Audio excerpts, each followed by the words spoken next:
Poultry federation of India के पिछले दिनों हुए एजीएम में पोल्ट्री सेक्टर में क्वालिटी और डिजीज की बात हुई, लेकिन देश ही नहीं विदेश में सबसे ज्यादा चर्चा एएमआर की हो रही है। क्या एएमआर के बारे में सिर्फ चर्चा ही हो रही है या फिर फार्मर्स तक इसका कुछ मैसेज भी पहुंचा है या कुछ सुधार हुआ है? इस सवाल का जवाब दे रहे हैं world poultry association India branch के प्रेसिडेंट डॉक्टर जितेंद्र वर्मा। बहुत ही एक इम्पॉर्टेंट टॉपिक है।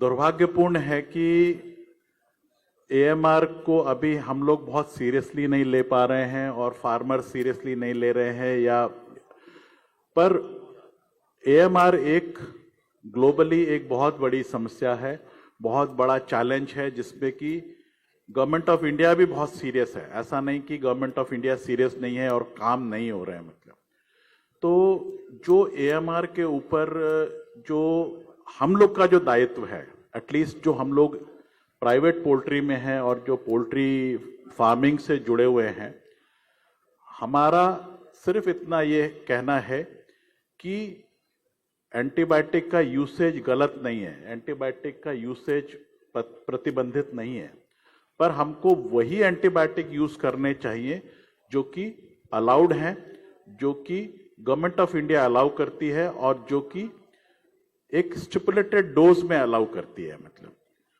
तो हमको ये ज्ञान होना चाहिए कि कौन सा एंटीबायोटिक यूज करना है, कब यूज करना है, कितना यूज करना है, कितने दिन तक यूज करना है और उसके बाद उसका रिकॉर्ड मेंटेन करना है, उसको ट्रांसपेरेंसी उसमें मेंटेन करनी है।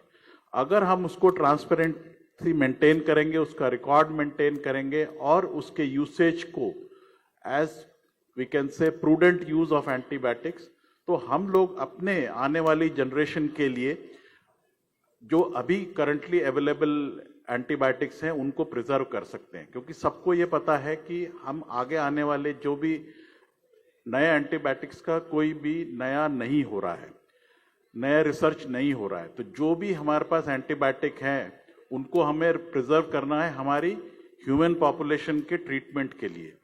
तो वो एक सबसे बड़ा दायित्व है हम कमर्शियल पोल्ट्री फार्मिंग में जो लोग हैं कि हम लोग एटलीस्ट वो एंटीबायोटिक यूज न करें जो कि जिससे कि क्रॉस रेजिस्टेंस होता है और जिससे कि हम लोग को आगे आने वाले एंटीबायोटिक के रेजिस्टेंस जो अभी अवेलेबल है वो रेजिस्टेंट हो जाएंगे, तो उसका खतरा है, वो आउट ऑफ सर्विस हो जाएंगे, वो हम यूज नहीं कर पाएंगे।